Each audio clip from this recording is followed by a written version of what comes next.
नमस्कार, capital TV देख रहे हैं आप। मैं हूं आपके साथ पूजा। बड़ी खबर आपको बता रहे हैं, जीतन राम मांझी की एनडीए में शामिल होने की बड़ी खबर सामने आ रही है। आज पटना में हम की राष्ट्रीय कार्यकारिणी की अहम बैठक चल रही है।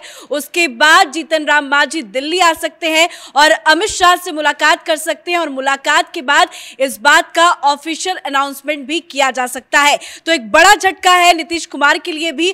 और एक बड़ी खबर आपको बता दें, कांग्रेस के प्रवक्ता कुंतल कृष्ण ने भी बीजेपी का दामन थाम लिया है। बड़ी जानकारी के साथ मेरे साथ न्यूज रूम से जुड़े हुए हैं कैपिटल टीवी के editor in chief doctor Manish Kumar.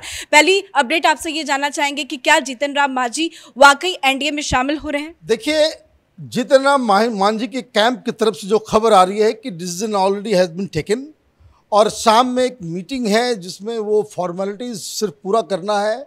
Already इनकी बातचीत और सारा डिसीजन हो चुका है कि ये लोग भारतीय जनता पार्टी के साथ मिलकर चुनाव लड़ेंगे, कितनी कितनी सीटों पर लड़ेंगे, ये सारी चीज़ें भी तय हो गई है। भारतीय जनता पार्टी टोटल 31 सीटों के ऊपर 40 में से 31 सीट पे लड़ेगी और बाकी सीटें जो हैं वो जो घटक आते रहेंगे उनके साथ वो बातचीत होगी। और जो खबर आ रही है कि कल आज मीटिंग में ये फैसला लिया जाएगा कि वो भारतीय जनता पार्टी में शामिल होंगे गठबंधन में, और उसके बाद कल उनकी मुलाकात अमित शाह से होगी जहां फॉर्मली इस गठबंधन की घोषणा की जाएगी।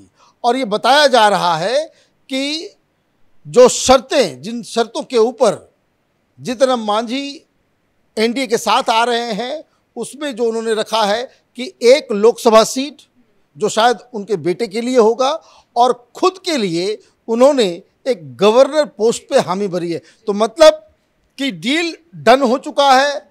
जीतन राम मांझी वो बनेंगे गवर्नर किसी भी राज्य के और बेटे को बाकायदा लोकसभा में उनको उतारा जाएगा। अपने घर के कंस्टिट्यूंसी से ही शायद वो लड़ना चाह रहे हैं। तो ये एक बहुत बड़ा, जिसको कह सकते हैं झटका, 23 तारीख को मीटिंग है और उसके पहले ये सारा उठापटक जो हो रहा है, जो पॉलिटिकल कैपिटल है, जो मॉरल कैपिटल है नीतीश कुमार का, वो दिन ब दिन वो धाराशायी होता चला जा रहा है क्योंकि लोग आपको छोड़ के जा रहे हैं। जिसको आप, अब जैसे मैं सुन रहा था जीतन राम मांझी के ऊपर बहुत सारा दबाव दिया गया। वो बता रहे हैं कि भाई मीटिंग हुई 45 मिनट के आसपास मीटिंग हुई, 35 मिनट तक ये जो है वो बोलते भाषण ही देते रह गए। उन्होंने कहा कि मैंने कहा कि भाई आप बातचीत करने के लिए बुलाए हो और आप मुझे ही कह रहे हो कि अपनी पार्टी खत्म कर दो। तो बहुत सारी चीजें हुई। जब डील नहीं हुआ तो ललन सिंह ने और मामला खराब कर दिया। ललन सिंह आकर के उन्होंने कह दिया कि भाई ये छोटी दुकान है। तो जीतन राम मांझी ने कहा कि भाई जी दुकान तो वो होता है जहां खरीद बिक्री होती है, हमारा दुकान नहीं है, दुकान जेडीयू का है, बड़ा दुकान है लेकिन बड़ी खरीदारी होती है वहां पे। तो आप ये समझिए कि आप राजनीतिक तौर पे आप साथ में एक दिन पहले थे और अचानक से आप अलग होते हैं और इस तरह की भाषा, इस तरह का बर्ताव आप इस तरह से ट्रीट करेंगे तो एक बहुत बड़ा नुकसान, एक महादलित जो वहाँ पे एक वोट है उसका एक फेस है मांझी।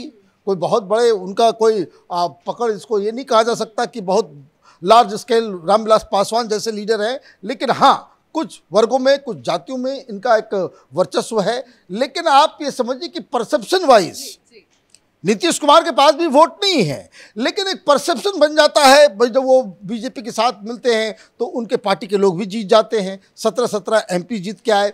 तो अभी दिक्कत जो है ये फेस सेविंग के लिए नीतीश कुमार को बताना पड़ेगा कि भाई उनके साथ भी लोग हैं। ये कांग्रेस पार्टी और आरजेडी ये तो एक गुट में है महागठबंधन के अंदर ही, वामपंथी इनका एक अलग गुट है। नीतीश कुमार के साथ कौन है?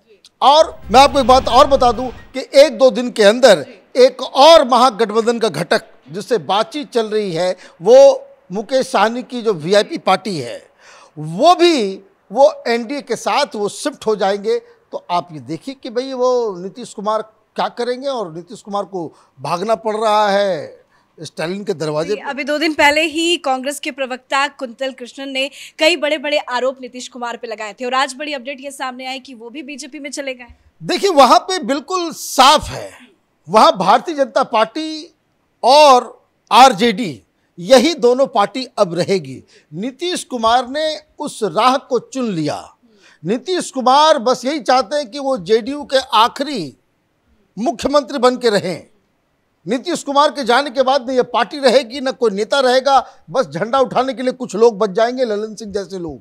लेकिन दिक्कत क्या है कि आपकी पार्टी, आपके गठबंधन को लोग छोड़ के वो जा रहे हैं बीजेपी के साइड, और आप 23 तारीख को मीटिंग कर रहे हैं। लेकिन जो एक और जो खबर जो पटना में जिसकी बहुत ज़्यादा चर्चा हो रही है कि ऑलरेडी ये बात बाकायदा जीतन राम मांझी ने भी कहा कि भाई नीतीश कुमार का भरोसा किसी को नहीं है। ये जो कह रहे थे कि भाई अंदर की मीटिंग की जो है बातचीत ये बाहर वो बता देते हैं, तो अब तो वो फ्री हो गए हैं, अब तो वो खुल के बताएंगे कि पहले जो है आप जासूसी का आरोप लगाते थे।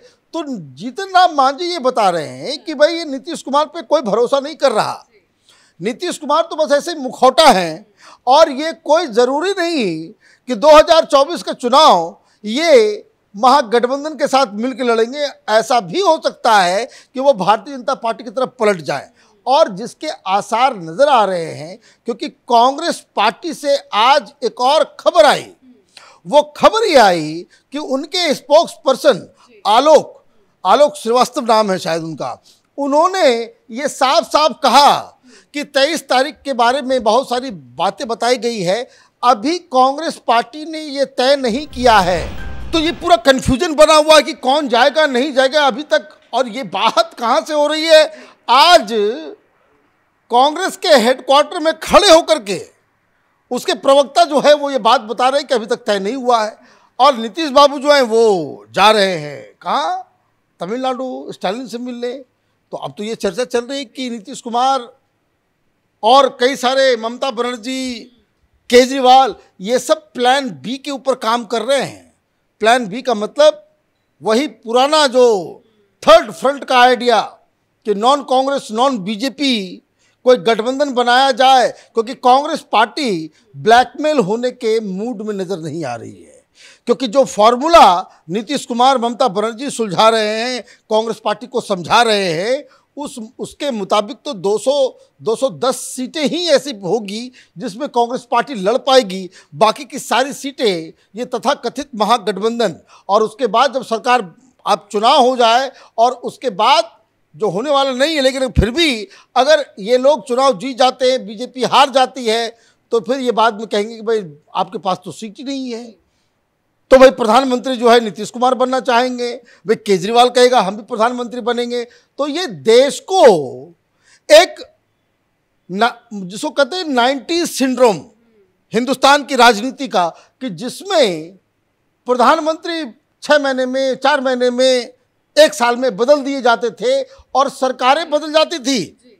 तो एक अनस्टेबल पॉलिटी कि हिंदुस्तान में एक अस्थिरता लाने का ये जो पूरा स्कीम ये लोग तैयार कर रहे हैं, ये बड़ा डेंजरस होने वाला है। और कांग्रेस पार्टी वो अभी तक नीतीश कुमार को भी डिस्ट्रस्ट कर रही है, लालू यादव डिस्ट्रस्ट कर रहे हैं। महागठबंधन में फूट की वजह नीतीश कुमार का बर्ताव, उनका अहंकार और उनका जो अभिलाषा, उनकी जो महत्वाकांक्षा कि हम एक नेशनल लीडर बनकर के उभरेंगे, ये एक बड़ी दिक्कत है। लेकिन फिलहाल तो सभी की नज़र पटना में होने जा रही विपक्षी एकता की बैठक को लेकर टिकी है, लेकिन उससे पहले इतनी ज़्यादा उठापटक हो रही है, क्या फ़ायदा और क्या निष्कर्ष निकलेगा इस बैठक? देखिए, उठापटक बाहर कहीं नहीं, ये जो लोग कह रहे हैं कि भाई हम लोग एक साथ आएंगे, वो आपस में ही कुश्ती लड़ रहे हैं, आपस में ही उठापटक कर रहे हैं। दिक्कत क्या? आप एक बात को समझिए, कांग्रेस पार्टी ने आज ये भी कह दिया, पत्रकारों को बता दिया कि भाई हम लोग पटना में अगर जाएंगे भी तो सिर्फ ये डिस्कस करेंगे कि भाई कौन कौन से मुद्दे हैं जिस पे हम लोग एक साथ हो सकते हैं, और कौन इस गठबंधन को कोऑर्डिनेट करेगा। और कांग्रेस पार्टी ये चाहती है कि नीतीश कुमार को आउट किया जाए और शरद पवार को वहाँ बिठाया जाए।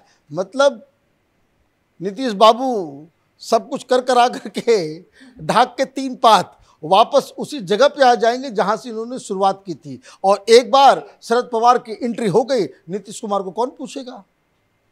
तो ये चीज़ है। तो मुझे लग रहा है कि बीजेपी का कुनबा धीरे धीरे बढ़ता चला जा रहा है और भी कई सारी घोषणाएं होनी है। प्रधानमंत्री वापस अमेरिका से आएंगे तो आप देखेंगे कि बीजेपी एक दूसरे मोड में जा रही है, विपक्षी एकता खंड खंड हो रहा है और बीजेपी अपने कुनबे को बड़ा करने में लगी हुई है। धन्यवाद अपडेट के लिए। तो पटना में विपक्षी एकता की बड़ी बैठक होनी है, तैयारियां तो चल रही है, लेकिन उसके पहले ही जमकर उठापटक की खबरें सामने आ रही है। कुछ बड़े नेताओं ने कांग्रेस का दामन छोड़ दिया है, तो वहीं सहयोगी गठबंधन पार्टियों ने नीतीश कुमार को झटका देना भी शुरू कर दिया है। बड़ी खबर आज ये सामने आ रही है कि जीतन राम मांझी एनडीए में आज शामिल होने का ऑफिशियल अनाउंसमेंट भी कर सकते हैं। इस बड़ी खबर में मेरे साथ फिलहाल इतना ही। कैमरा पर्सन रवि के साथ मैं पूजा, कैपिटल टीवी।